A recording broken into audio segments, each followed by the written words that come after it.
Hi everyone, I am Marcello Bonini, Ciclismo Classico Tour leader since 1998, and I am about to show you how to change a flat tire on your bicycle. Before we begin, we have to address the difference between traditional bicycle. This is my great Tomasini, steel frame and traditional setting with the center pivot standard brakes. This is my brand new Cannonball, which is equipped with more modern disc brakes. The difference between the two bicycles in terms of changing a flat tire only consists in the way you remove the wheel from the frame. If you have a traditional bike, on the left side of the wheel you have a quick release system that once it's open it allows you to remove the wheel. Very simple. Just make sure the brakes are open so that the tire can go through the brake pads. When it comes to back wheel, it's a little more tricky because we have the chain in place. What we want to do is to shift down to the smallest of the back cogs, so the chain has the most slack and you know where the chain goes when you put it back on. And very similarly, you have a quick release on the wheel's left side. Open it up, the wheel comes off. Then you do whatever you have to do, and when it comes to put it back on, you gotta make sure the chain goes right where it was in the last and the smallest of the cog, and the wheel goes on. Tighten the quick release and you're done. If we put this bike away, the central axle release, it's a little different. You have to unscrew the central axle, pull it out in order to remove the wheel. And when you put it back on, you gotta make sure the disc goes into the gap between the two brake pads of the disc brake in order to place the wheel correctly. As we did on the standard bike, for the rear wheel, you want to move the chain to shift down, you want to move the chain to the smallest of the cogs, unscrew the central axle, pull it out all the way so you can take your wheel out. When it goes back on, again, make sure the chain goes right where it was, push it down and screw, tighten the axle. There you go.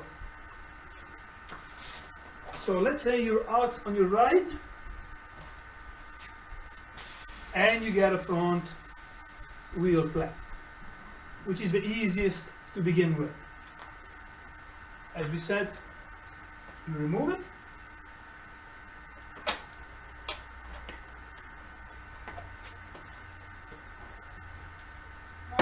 make sure you don't pinch the front brake because this could cause the brake pad to close and that could be difficult to open up again. Once the wheel is removed, the first thing you have to do is check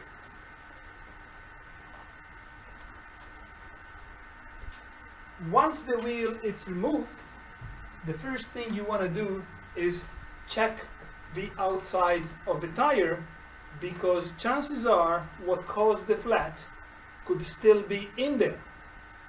Then if you hit a sharp bump or a wide crack and you hear a bad noise and the pressure of your tire goes down very quickly, then you know what happened.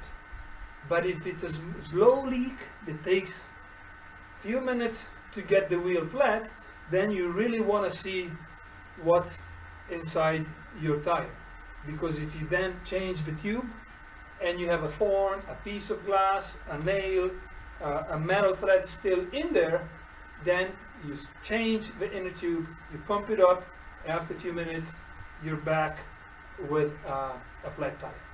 So first thing you do, look at the outside of your tire,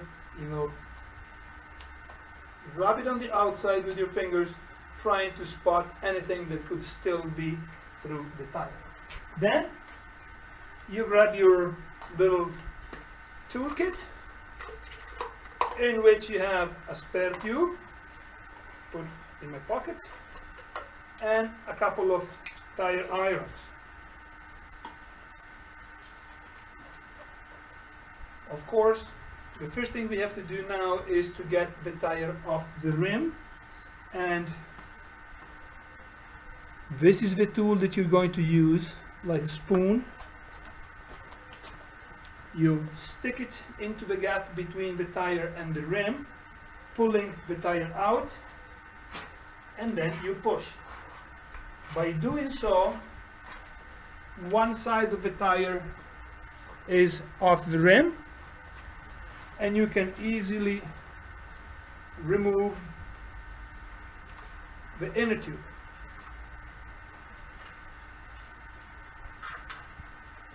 Don't throw it away yet, because it might be worth checking it out in order to get information about your flat. So you just put it down on the ground, and then, as you've done for the outside, you rub your fingers on the inside of the tire in order to feel if there's anything still caught in the tire that can cause a second flat.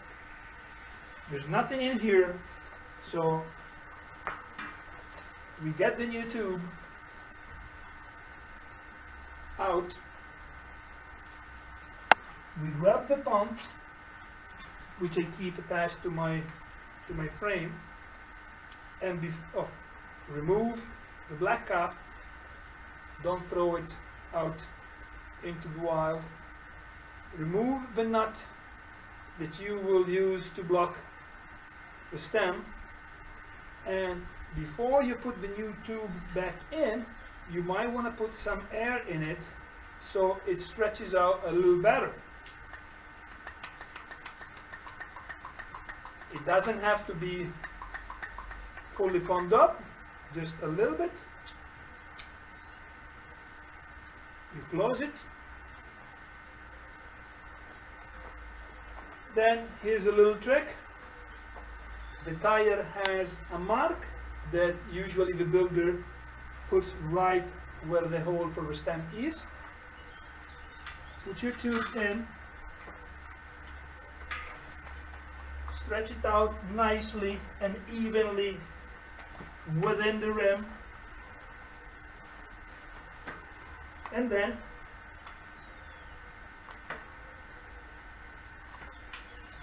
you start from the valve to get the tire inside the rim, and you will quickly come to the point where a little bit of the tire is still outside of the rim and you have to push it back in.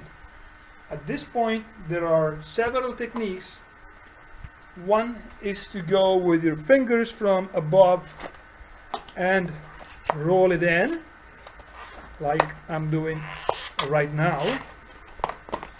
It's gone.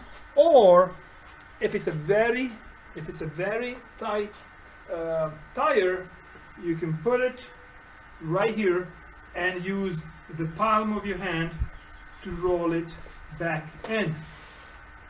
You gotta be careful by using your tire iron to push it back in, because it's very easy to pinch the tube within the aluminum rim and the tire iron, causing another flat.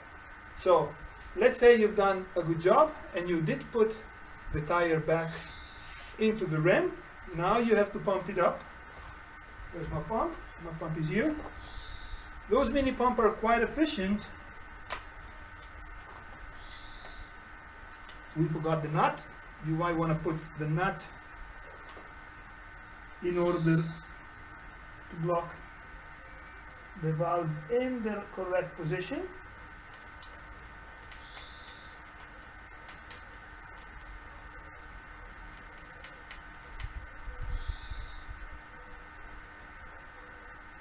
There you go. Then you start pumping. This is a very little pump, but it works well. Before you go rock solid, you might want to stop and check your tire.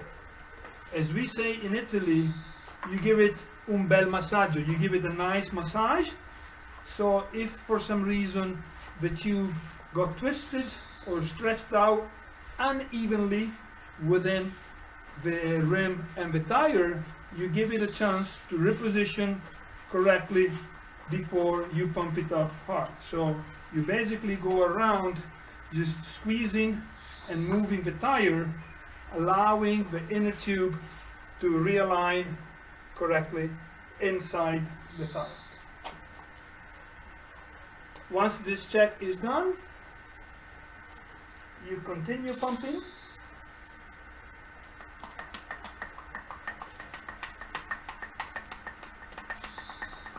There you go.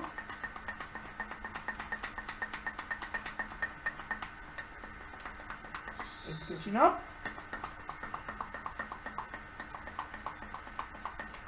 Okay, up until you reach a certain pressure. Well, a mini pump, it will probably not be strong enough to bring your pressure up to 100 psi, 7 bars, which is more or less the standard pressure you want your road tires to be at.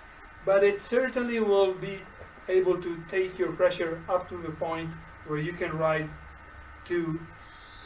home or to the next place where you can actually use a floor pump to pump it up. Then the last part of it is go back to your bike, put the wheel on, the central axle back in,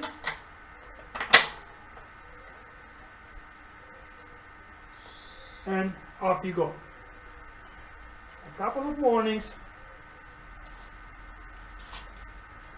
If you're out away from home, you have one tube, you can't miss that. So make sure you check the outside and the inside of the tire carefully to see if there's anything stuck in there. Secondly, once you pumped it up and you might not have reached a very high pressure in your tires, you gotta be careful where you put your wheel, because at that point you are more likely to hit a bump and get a pitch flat. I hope you understand it. Hope you enjoyed it. Ciao.